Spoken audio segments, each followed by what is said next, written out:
Ultramel Corn Snakes Simplified.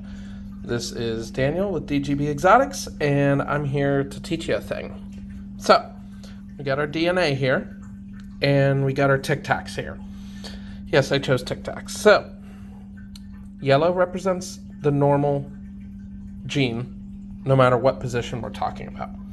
Orange represents amel, green represents ultra, and red, whatever this color is any other gene. So like hypo or anery or caramel, doesn't matter.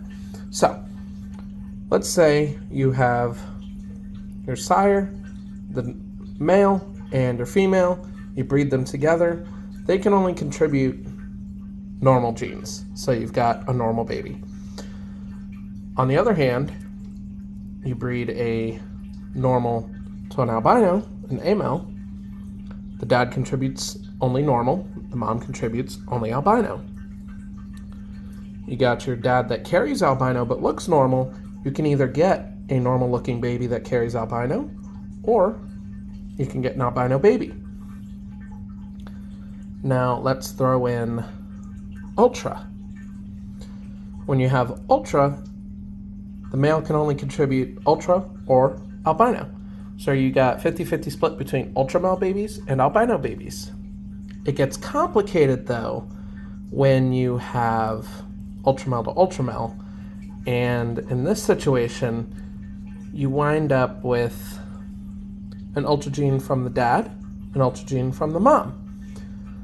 You've got an ultra gene from the dad and an amel gene from the mom.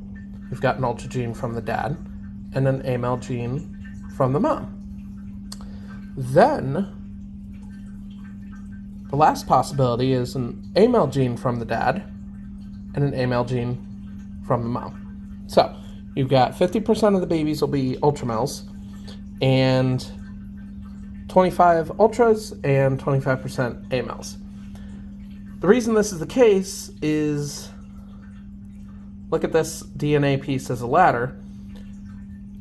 Normal, amel, and ultra can only take up one place on the DNA, and you can only have two spots, a contributor from the dad and a contributor from the mom. So you can only ever have an assortment of these genes. You can't have all three. So that's why ultra is unique. The reason I threw in another gene here, let's call this caramel, is because that occupies a different place. So this genetically would be your gold dust, which is caramel ultramel.